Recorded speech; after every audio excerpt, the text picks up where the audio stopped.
Hello, creatives. Welcome to Girl Gang Craft, the podcast. Really excited today because we have Erica Feldmann from HausWitch on the podcast. And it feels pretty full circle for me personally to have her on the podcast because I visited Salem, like 3 years ago before I moved here and popped into the store. And I was like, oh, someday I want my products in there. And, maybe Erica and I, like, who knows, like maybe we'll be in touch someday. And here we are. I'm living in Salem. We've had coffee. We're on the podcast. She has our This Is a Spell pouch in her store. And I'm excited to talk to you in depth, Erica. Welcome to the podcast. Thank you so much for having me. I'm excited to be here.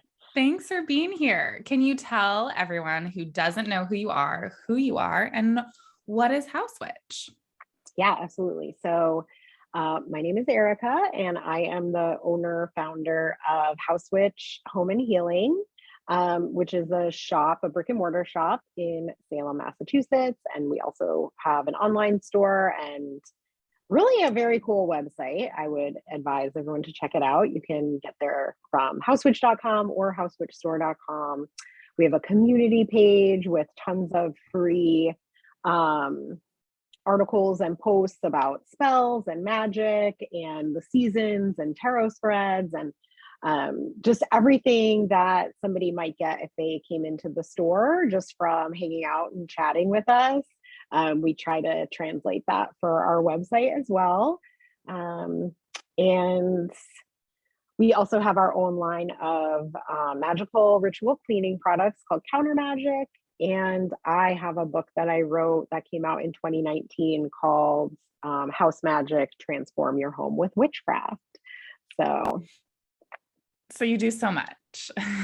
So I do some things. Yeah. So, okay, I'm kind of interested personally in like, how was your sort of beginning introduction into magic? What did that look like? And how did it sort of grow into what it is today? And I guess that's a really big question, but we'll just start with that. And I will do my best to stay focused. Anybody who's heard me on a pod before or knows me at all knows that I'm a Gemini and I have ADHD, so we may meander here, but basically I think I was just always interested in it when I was a kid. I mean, I was like a lot of people of like my kind of generation. I just turned 40. I was like raised by the TV and movies and stuff, and my favorite movies were always like witch movies. And I'm lucky that my family wasn't necessarily like, we definitely weren't like practicing witches, but it was not a taboo thing. And I did, one of my maternal grandpa kind of would call himself a witch. And, my mom and my aunt would kind of say, we're all witches. And again, it wasn't a organized thing we were practicing. It was just sort of this acknowledgement of like, people have power to like make things happen. And we believe that in this family. So then as I started kind of getting old enough to like find my own library books and like look at and do my own research into things and stuff like that, I just was always drawn to the occult and the esoteric. And, I would buy like how to read playing cards, little pamphlets in the checkout aisle at the grocery store.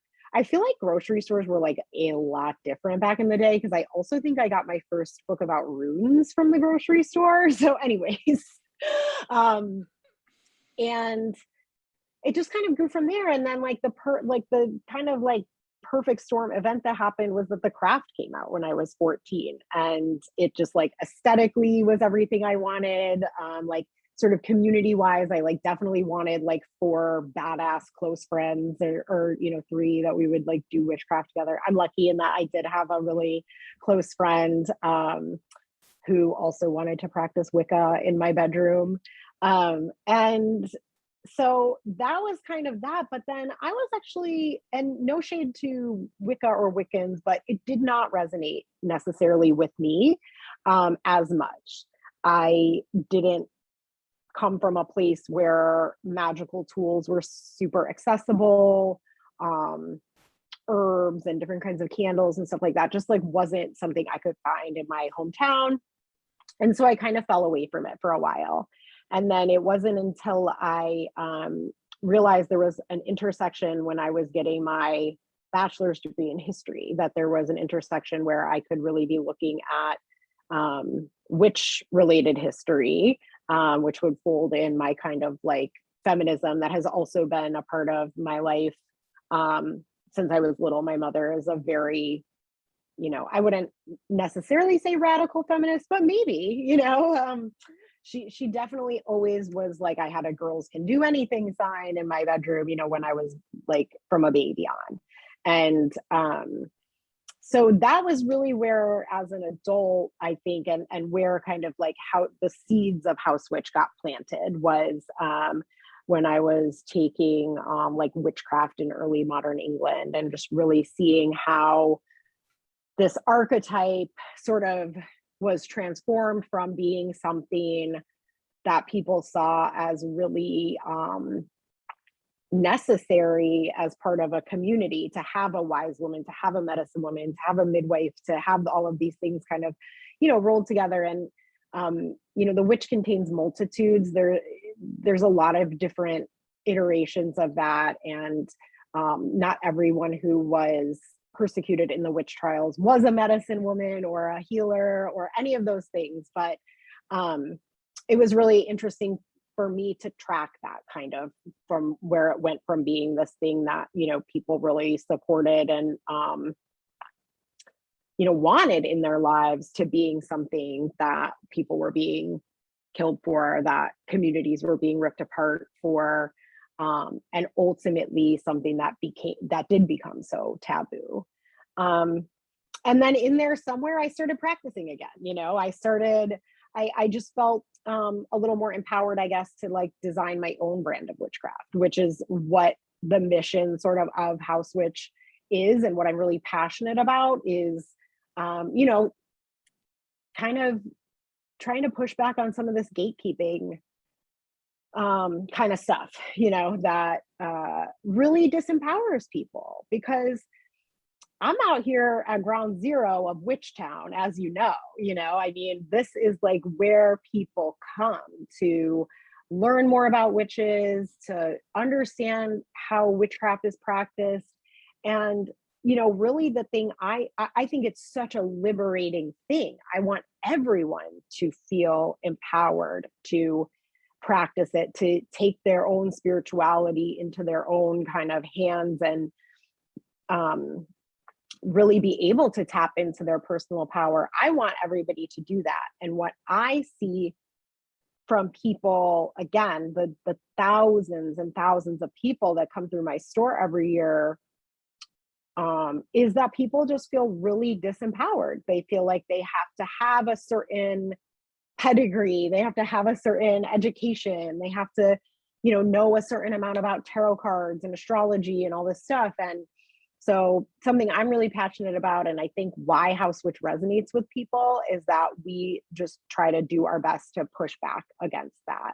And just to say anybody can be a witch if they want to be a witch, and witchcraft can look like a million different things. And, that it's boundless, really. I love all that. And I have so many follow-up questions, but I guess first of all is like, what does your personal practice look like these days? Yeah, it's funny. I always kind of have to think about this question, because it's so kind of just like seamlessly worked into my life at this point, but I think some of the more recognizable things are just kind of like really putting intention into everything that I do. Maybe I'm adding a pinch of something to my coffee in the morning. Certainly adornment, is one. Even, I pick my nail polish color is usually a spell. But, and I do some divination practices. I've recently starting my day with a little bibliomancy, which is kind of, just at random, picking a passage or a page in a book and letting that kind of tell you what it needs to tell you. I usually pick a tarot card in the morning, just to kind of like, what's my energy to bring today? Today it was 8 of Wands, which is like, life comes at you fast. And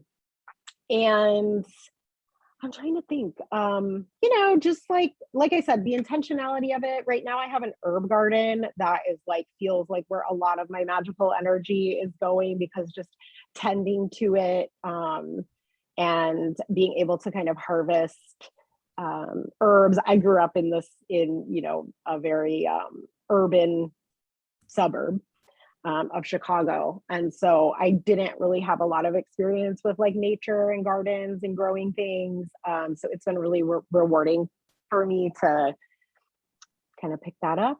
So yeah, but I would say just in general, it's like just adding intention to like everything that I do, and just trying to align, the things that I do and what I'm doing with a desired result, which I think is like what a lot of people could agree is witchcraft, just putting energy towards a desired result.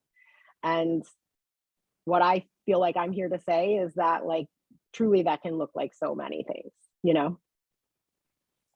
And you mentioned feminism, which is obviously a part of my background and GGC's background. And I find that feminism and witchcraft is so intertwined. And I'm wondering what sort of parallels you see with that, maybe tying it into like, general activism and advocacy.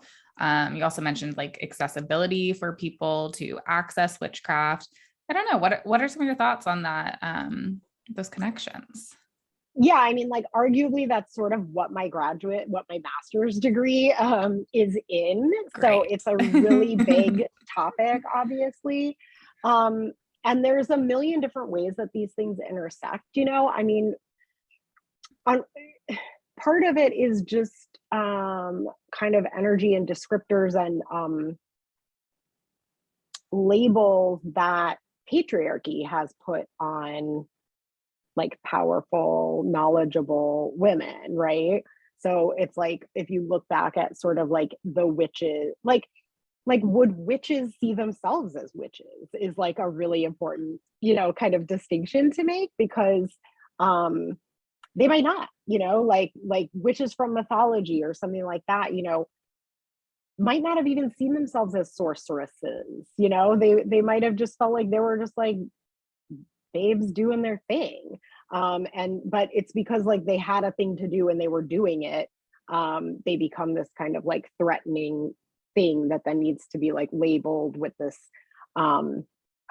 moniker or this archetype that instills fear and needs to be oppressed and maligned.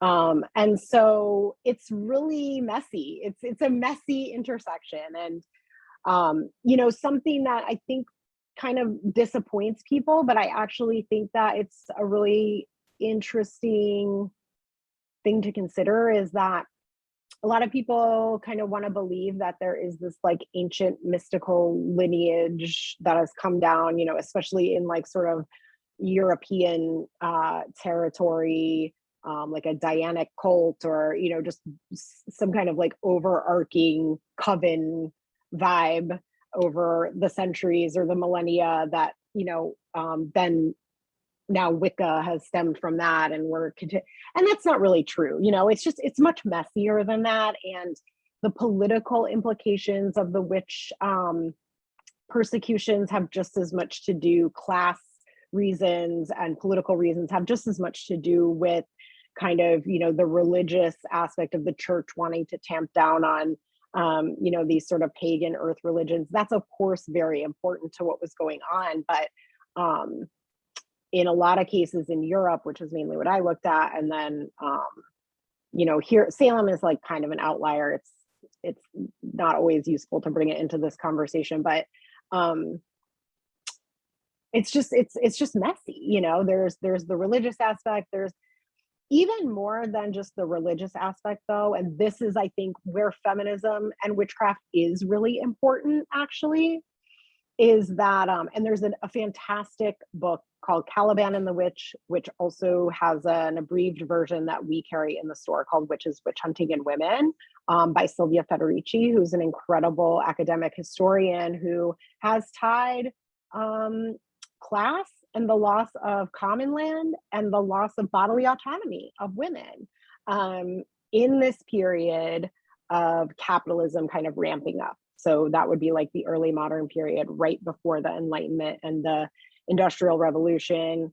There was this need to, co-opt women's bodies so that not only did they like not really have any like control or say or could operate in any way outside of how patriarchy wanted them to operate, but also ensuring that they would there would be a consistent, reliable, reproducible labor pool to draw from.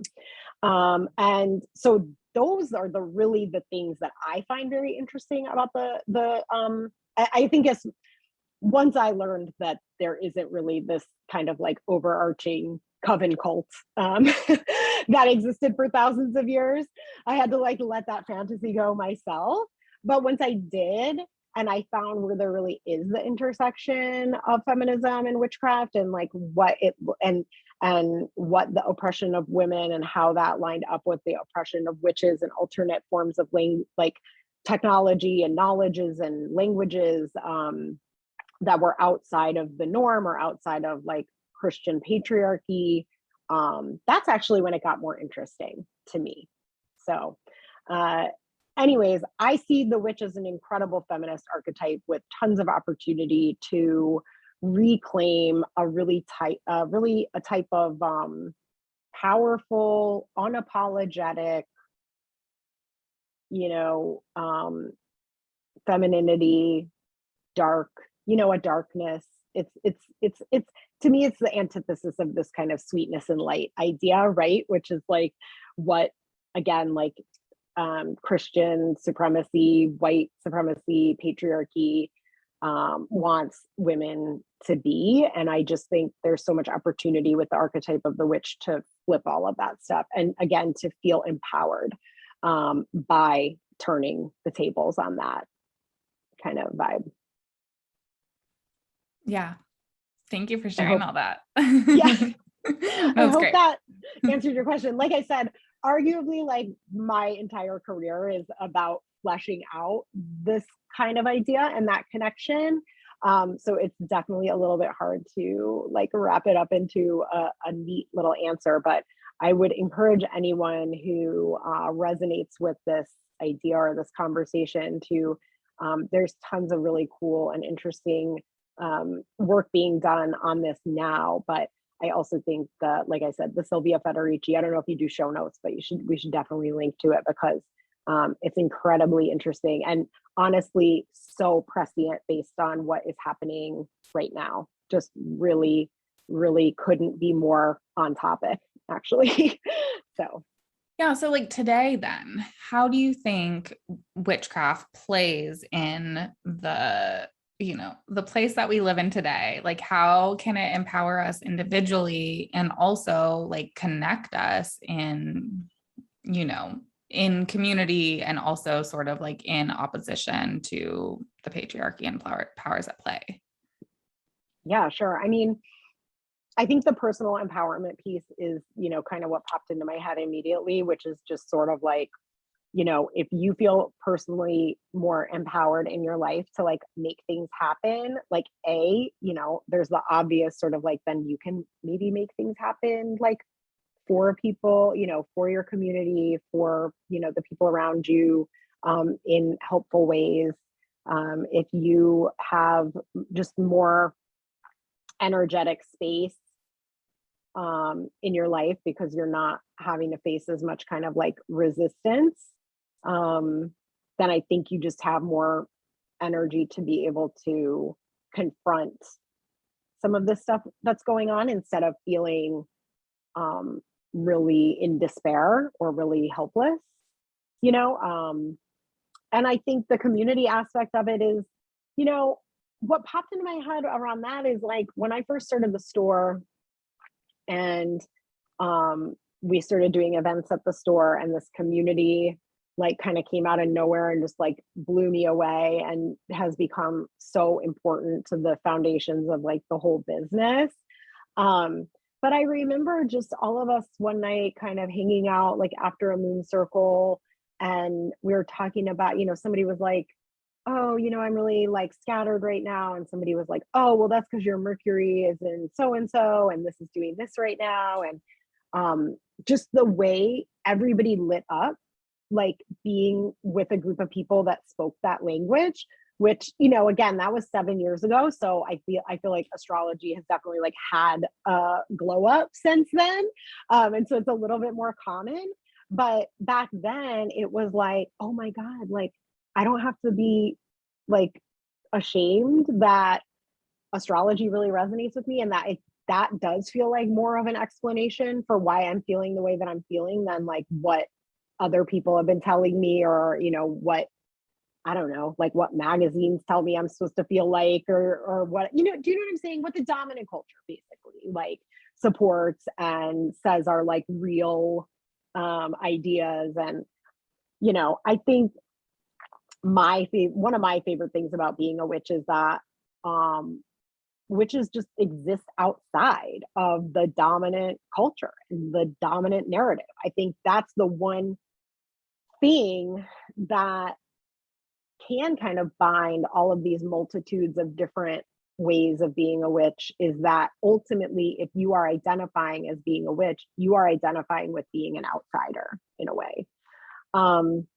And from that place, you sort of have infinite ways of being in the world, as opposed to if you're somebody who really subscribes to a more like normative experience. And again, like no shade, like my life would have been a lot easier if I just was like, I want to get married and I want to have kids and I want to, whatever. But that was not for me. I was like, I want to start a witch business. But not saying you can't do both, but I'm just saying that for me, like that place of being an outsider, while it can shut some people down or like make some people feel isolated or like they don't have a place, I think that place is witchcraft, and I think that is, it really can bring people together around this idea of like, I'm being made to feel like an outsider, but here's all these other people that feel the same way. And there's obviously a lot of overlap, I think, with queer culture, which I'm also a queer person. And so like queer witchcraft is like the best thing ever, basically, because it's just like, we're going to queer the queer. And I just feel like, the problem is that all of these systems that we live under only function by control, right? And so that's the only reason people are subscribing to it is that like you have to, or you're told you have to, or you're going to be shunned. Again, in the case of witches, it's like you're going to be shunned from your village and not have any ties to community, which is like people needed that to survive in the past. You couldn't really be like an elderly woman just like out here trying to survive if people didn't want you to back in the day, which again, most of the people who were persecuted in the witch trials were elderly women because society just didn't have a use for them anymore, right? They weren't productive members of society. They couldn't make babies anymore. They couldn't be sexual objects for men. So it's this outsider status that so many people actually feel, because again, I don't think the dominant systems like truly work for anyone except like white het cis males. So it just strikes me as a really important language and community for people who feel like outsiders to be a part of. And I think way more people actually feel like outsiders than we think. Okay, let's talk about the beginnings of HausWitch. How did you start your store? What's the story there? Yeah, well, so I had started HausWitch as a blog about kind of it was really more about decorating without any money, because I've always been a person that's cared about, aesthetics and my personal kind of like living situation. But I've also been like spent most of my life as a totally broke person. And so I just really spent a lot of time thinking about and making mistakes and executing and trying different things around making spaces look and feel really good without a lot of money. And then it sort of dawned on me that that in and of itself could kind of be a form of witchcraft. And that also there were all of these sort of like witchy technologies, like clearing spaces and, grounding and communicating psychically with your space or your plants or your pets or whatever. That all kind of did work together. And again, I mean, it's a work in progress. I'm always still kind of trying to navigate how those two things get married, but it's obviously something that resonates with people. So I started it as a blog, and that was really during the heyday of interior design blogs, but ultimately without really resources to just keep redecorating homes. That wasn't going to work. I did not want to take on sponsors because that just didn't feel right to me, because I never want to be told what to do. As I've heard as a common theme on some of your other episodes that I've listened to. And so I didn't want GE telling me how many posts I had to do about their light bulbs or whatever the fuck it was. And so I didn't know, I really didn't know. It was just such a surprise to me that this ended up being my career. But in 2014, I had the idea to make our little spell kits that we still make in the little house boxes. And those just took off. And not in a huge financial way. I mean, we did get orders from Urban Outfitters and Anthropology and Nasty Gal right away. But it also showed me right away that that was not actually the sustainable business, but what it was a proof of concept. It proved that I could curate things that resonated with people. I could put magic in boxes and people would buy it. You know what I mean? And so actually then it's right at that point that I met Jessie Susanna, our mutual friend, the Money Witch. And, just kind of laid it out for her. I had not really put that much thought into opening a brick and mortar store. It never felt like a reality. It never felt like something I could really do. But after talking to Jessie Susanna and going over my finances, and again, a lot of people who are familiar with the business may know my father passed away in 2012. And so I inherited some life insurance money that I had just been sitting on, kind of being anxious about squandering. And it was sort of well, let's put it towards that.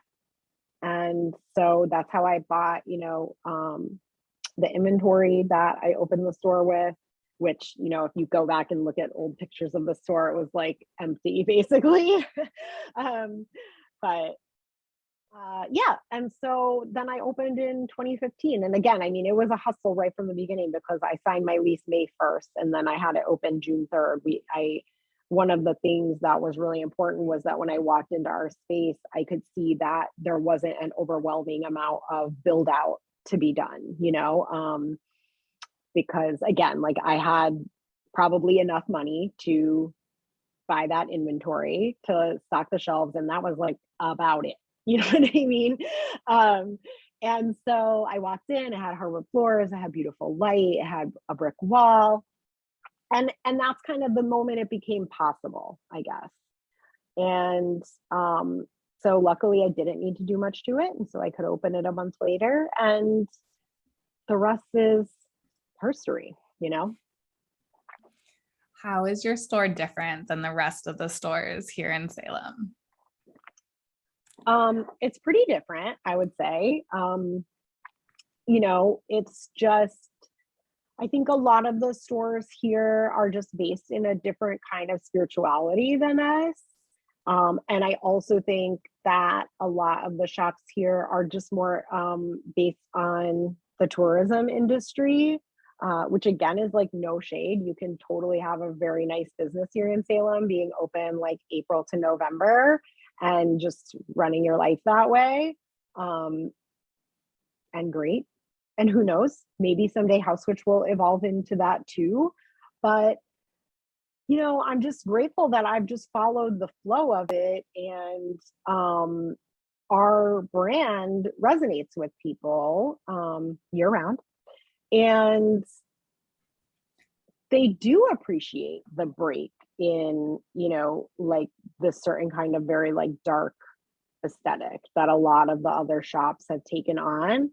And again, that's great. It obviously resonates with a gazillion people because all of those shops are very successful.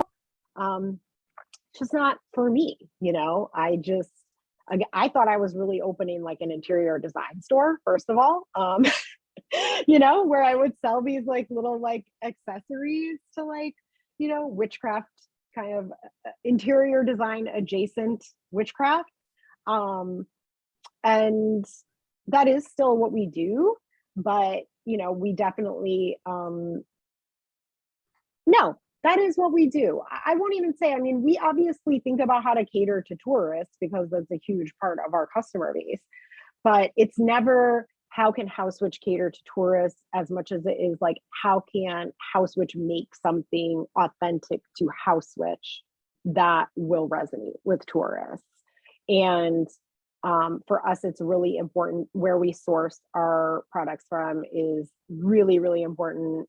You know, we don't rely on like catalogs or distributors or any of that. Really, we work with totally independent makers. I would say, I mean, for 90% of what we carry.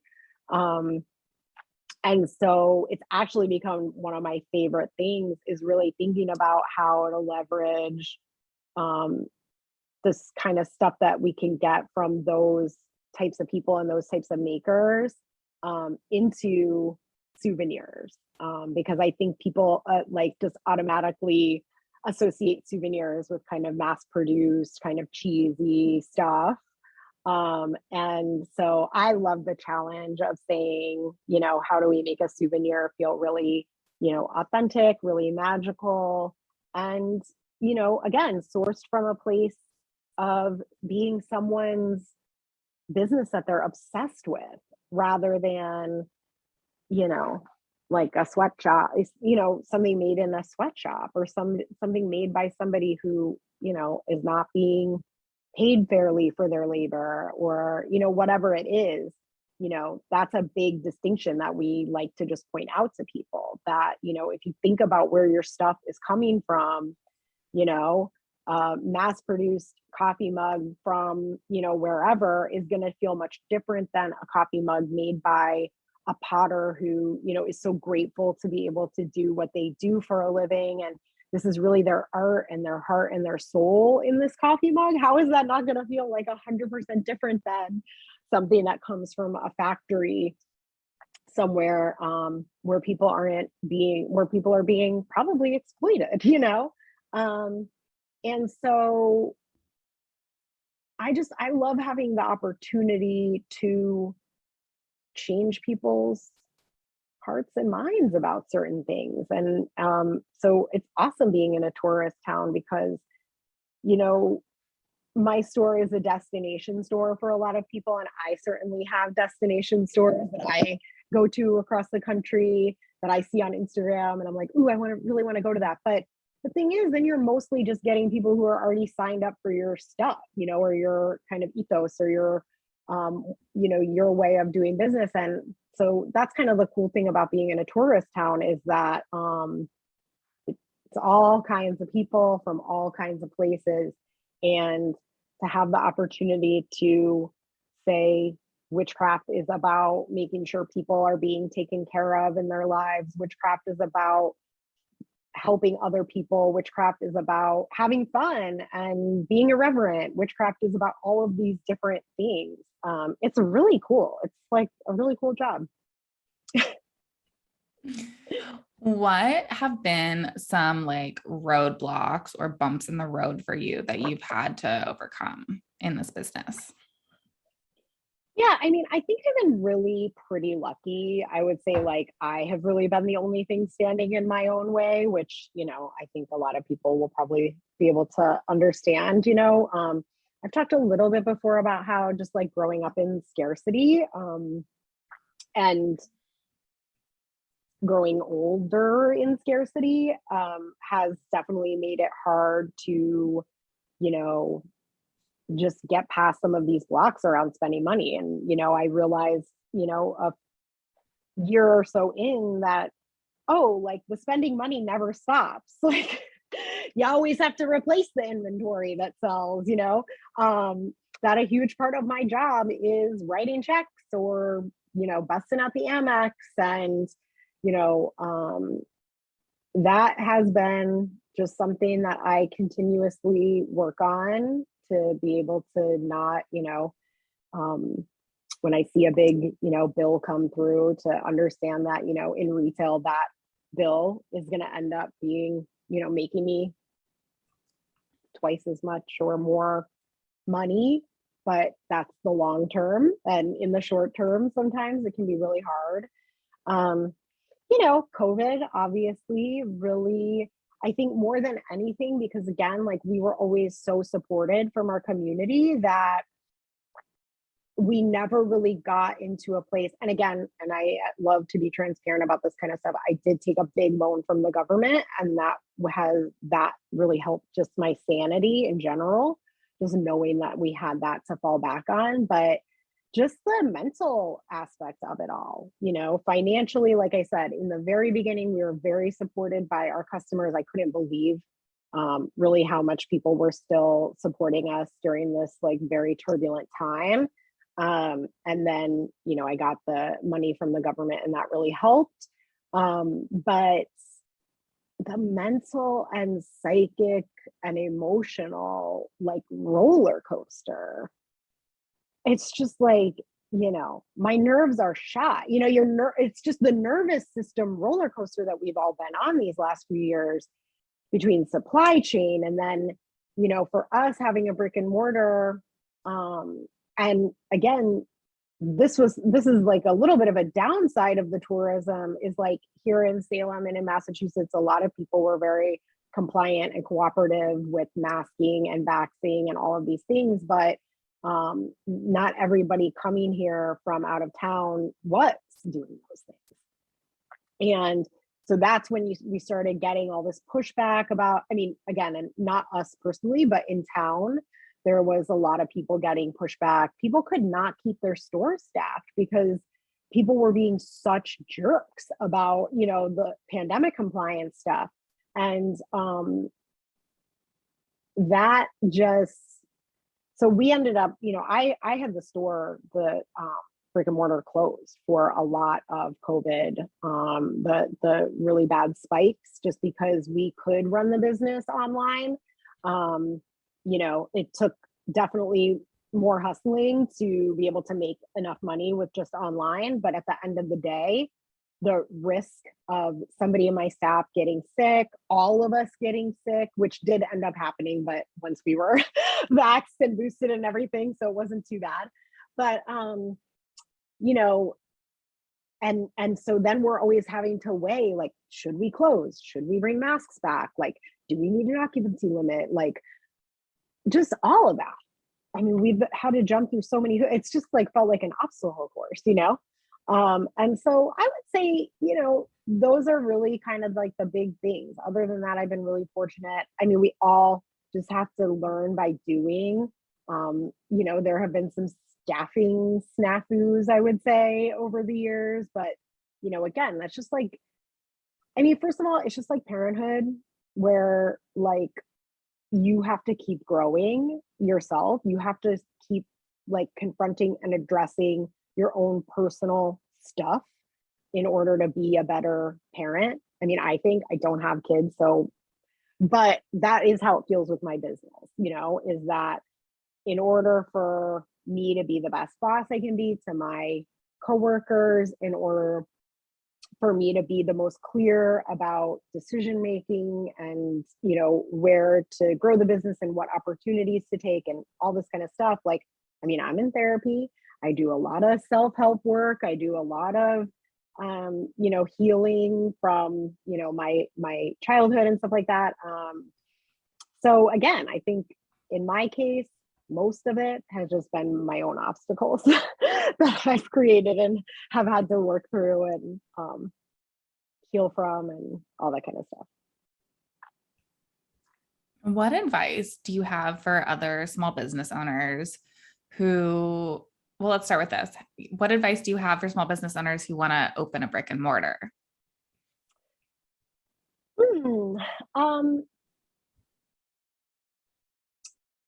It is very fun, but it will probably not look exactly like what you think it will. I don't know. I mean, I think just like, I think honestly, if you're going to open a brick and mortar store, you need to have an online store right alongside of it, or don't even bother. I mean, if you're going to try to make a living at it, if you're somebody who has a lot of support financially, let's say, and you want a little cute thing to do because you feel like you're really good at curation and you're really good at styling and you're really good at that kind of stuff, like, cool, then open the cutest, prettiest brick and mortar you can. But if you are really like, I want to grow a brand and a business and I need it to pay me and I need it to pay employees and, blah, blah, blah, then you got to have an online store too. And you really have to have a marketing plan, because that is going to take more to make work than just opening the door, like having pretty stuff on the shelves, opening the doors and having the people wander in. So online, I mean, again, like I just watched other businesses that didn't have an online presence struggle in so many different ways during the pandemic. And I was just incredibly grateful that we already had that framework set up for our business, because like I said, I mean, it wasn't easy. It definitely, I have an incredible team and we all had to work to shift and pivot and stuff like that. But ultimately, that was the easiest and simplest way to pivot in the pandemic. And we were grateful to have it. And I think just is the world becomes more uncertain, having diverse revenue streams is really important. And it's also just really important in terms of like growing your business in different ways. Like, I think a lot of people see my store. I mean, I know a lot of people see my store and they kind of try to replicate it. And sometimes that's a little annoying to me. I'm not going to lie. But the thing I have to remind myself, because this is what happens, 9 times out of 10, is that within that business, there is actually a different kind of niche that eventually they will find and move into that niche. And so I've seen some businesses that did open brick and mortars, and again, they looked a little bit like mine and had similar items and all that kind of stuff. And they're either they're online only now, or they're totally different kind of businesses because they figured out that like, oh, well, this is actually my zone of excellence, or this is what my customers want, or blah, blah, blah, blah. So I think just don't be too rigid around what your business is and have it be as many things in the beginning as possible. And because you'll need to kind of follow where the flow is, if that makes sense. I love it. So, okay. So what advice do you have for business owners who are feeling like a little stuck and need some motivation to just like keep doing it and keep showing up and keep making it happen? That's the only way to make it happen, is that you got to keep showing up. I mean, nobody is going to come along and do it for you. And sometimes that's really annoying, and like, sometimes I see my friends who like work for other people that really love their jobs, and I'm a little jealous that their living isn't their sole responsibility, for sure, but for me, there is no other way. For me, I cannot work for other people. I don't want to be told what to do. And so that means I just kind of got to keep showing up. And again, I mean, during the pandemic, when it was like, well, I don't know what the fuck to do. I mean, like, I don't know what we're doing. This is unprecedented. How am I supposed to lead a group of people through this? but I did because again, and I think just being honest about that and just being honest about like, I'm stuck. I don't know what I'm doing. I don't know where the next direction is, but I have a friend who gave me this great analogy once that, is like life is just about like we're kind of all stumbling around in the darkness until a light appears in the distance. And then you move towards that until the next one lights up, but maybe you stumble around in between those two things. And the last thing I'll say on that topic is just the importance of self-care, which like, again, has kind of been co-opted by like some weird energies to where it's now this like eye rolly kind of phrase, but it is really important. And it is really important, especially if you're in a role like I've been lucky enough to be able to like kind of hire people for a lot of different positions here. And so my role now is really as creative director. And so I'm not necessarily in the trenches, like wrapping up candles for people every day. But I have to oversee kind of all of it. And so I gotta be in my best energy, I gotta be in my best place to be able to do all of that and to be able to lead that. It's a really important job. And again, I have to remind myself of this all the time. I'm talking to myself just as much as I'm talking to y'all. But really, I'm trying to write my second book right now. And something I keep trying to remember is like, I don't have to have all the answers, like I have to do research too. I have to read books about witchcraft too, still. But what my job is to be the clearest channel that I can be so that the stuff that spirit wants me to write about, the stuff that the universe wants me to get out there, comes through, because that's where creativity comes from. It doesn't come from bashing your head against the wall, trying to like, where are my ideas? It comes sometimes from being... though. Sometimes they have to come from that place, of course, definitely. But I think a lot of the best ideas come from just being clear to the messages and the momentum that you're naturally getting from, I call it the universe, but people can call it anything they want. And so just taking care of yourself so that it doesn't maybe feel like such a schlep every day, so it doesn't feel like a hardship every day. And also understanding that being stuck is all part of the process. If you weren't stuck sometimes, you wouldn't recognize flow when you're feeling it, and that's the other, one of the lies that capitalism has told us is that like you have to be creative and productive all the time. Such a lie. Hello. Like there's yang energy and then there's yin energy, and they're both really, really important.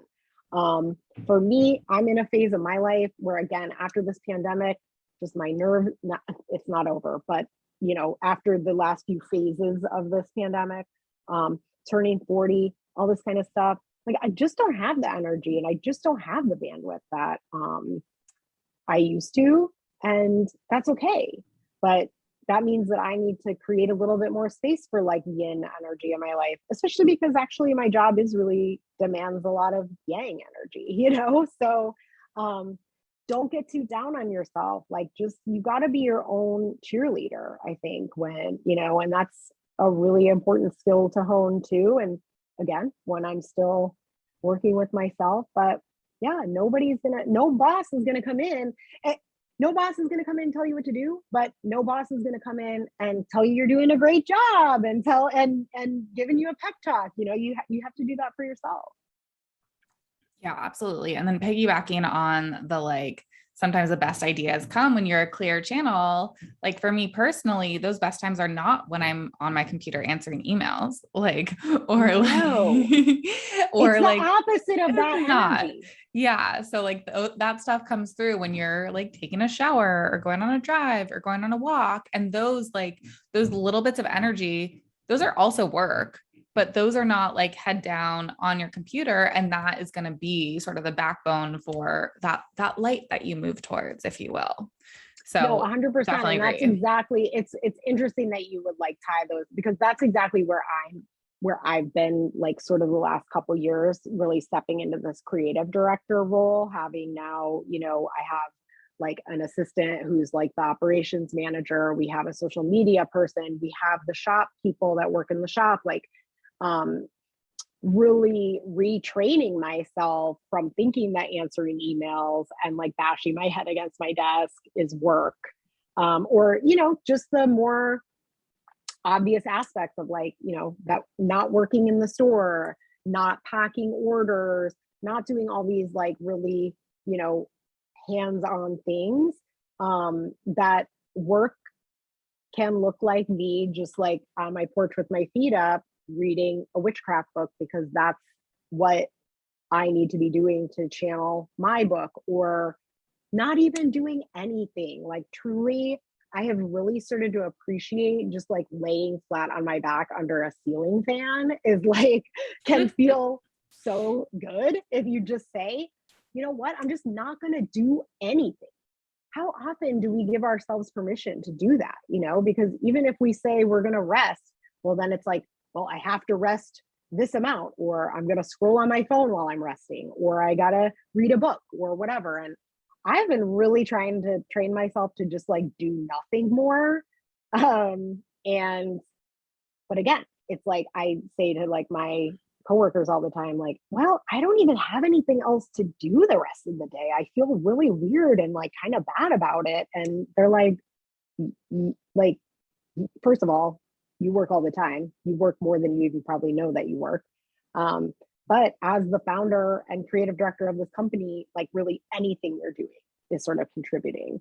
But that's a pivot that I'm definitely trying to make. I feel really grateful to be making that pivot, but as somebody who was very much a worker bee for, you know, all of their life. So, but it's just, you have to push back so much on so many cultural messages around like productivity and what work is and creativity, because yeah, answering emails is the exact opposite of, unless you have really like cool emails, which I mean, I have cool emails to write, but you know, that is the exact opposite of creative energy. So just so many messages to push back against. I think like in addition to white supremacy, it's just like capitalism is just such a hard thing to tease out what is authentic to you, what is authentic to your business, and what is just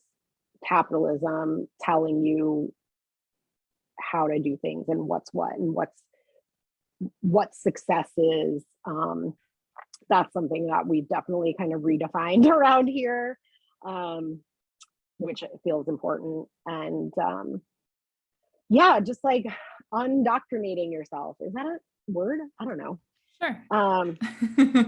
Disindoctrinating yourself is really, really from capitalism, is really, really important. And I think especially for like women and femme-identified people, because it doesn't work for us. Like business as usual doesn't work for us. It goes against, you know, I mean, just, it doesn't feel right to participate in business in the way that dominant culture and capitalism dictates for me. And there's always a lot of tension around that. So. Okay, I want to bring it back to one thing, but about the inbox specifically. For me, it's a draining of power. And so it's sort of like the opposite of productivity. It's like the opposite of magic for me, right? It like drains me exponentially rather than me doing other tasks. So the solution, perhaps, if you can, right, is to outsource. So what does that process look for you, and like what advice, and this will be our last question, what advice do you have for people who are thinking they're ready to outsource? Do it. My advice is like always hire, always, I always hire and get used to delegating. I like joke with my team that I want like a baseball hat that says born to delegate, because I kind of don't understand like the resistance to delegating. Yeah, totally. I don't really understand the resistance to delegation that I hear about from like a lot of my colleagues. And again, maybe it is just because I like really was I don't know. I mean, again, I think it's tied up in a lot of stuff around like what is working hard enough and what is, not wanting to seem like the evil boss that like makes everybody work while they have their feet up or like whatever, but it's like, if you don't want to be the evil boss, then don't be the evil boss. That doesn't mean you can't be the boss, period. You know what I mean? And so you just got to figure out a way of doing it where you don't feel bad delegating. And for me, what that looks like is that I pay my people well. I create an environment. We co-create an environment that feels good and fun and supportive to work in. And so I don't mind asking them to do the work, and they don't mind doing it, and that's kind of the easy answer. And, the other piece of that is just like, yeah, you have to figure out where you can outsource. For us, like, we have a customer service email. Like, I don't need to get every email about somebody's order being wrong or late or whatever it is. The people that pack the orders and that deal with that can field that. Paige, my assistant, again, who's kind of like head of operations, plans all our events. So all of those emails go to her, and so just figuring that kind of stuff out. And the other big tip I would offer is just like, don't be in your email all the time and you won't get as many emails. Like, when I first started the store, I would check my email like constantly, even after hours. I am really, my mother really struggled with mental health her whole life. And it taught me that self-care and taking time away and not overworking is really important to your mental health. And so that is actually a lesson I learned pretty early on in my life. And I have non-negotiable always taken 2 days off a week. And now I don't answer emails, definitely on my days off, and definitely after 6 o'clock, after the store closes, and that's the end of my day. And when I first started, I was like answering emails all the time. And then what happens is, okay, you answer an email at 7, maybe the other maniac small business owner that you're emailing also then answers that email at 7:15, then you answer that email at 7:30, and on and on and on. And now, I answer emails probably, depending on what they are, but every 2 or 3 days. And that means that I don't hear from people then for 2 or 3 days. And so it just slowed the entire pace down. So I would really encourage that. I mean, it's taken a little while for that pace to slow down, but I've also truly never missed an email that was like so urgent that it caused a problem. Do you know what I mean? So it's just, I think that's another one of these things. And trust me, like, sense of urgency, I think, is still really important. And I'm not trying to say like, just relax, man, but just relax, man. But knowing where there needs to be urgency and like where there doesn't. And it's like, I'm not doing heart surgery here, so really nothing's that urgent. Everyone's fine. just take it down a notch is what I think is the overarching. It would be the simple answer. If I didn't have a Mercury in Gemini, I would have just said like, take it down a notch, but that's really what it is, and just realizing that like you have the ability to calibrate your own business and what speed it runs at and how much work you're doing. And to an extent, you're in control of that. That's why you started a business. So don't let your business run you now, Yes. Okay, this conversation has been amazing. So where can people find you, Erica? So you can find us, on the interwebs at HausWitchStore.com, which is HausWitch. You can find us on Instagram at HausWitch. I also have my own kind of more personal Instagram account now called HausWitch at Home. On Instagram, we are on TikTok as HausWitch Store. Sorry, double checking that. Yes, HausWitch Store.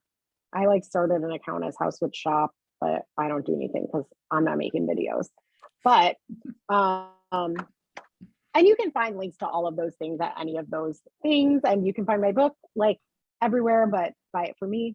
HausMagick And yeah, I think that's it. Thank you so much, Erica. Thank you, Phoebe. This was a blast.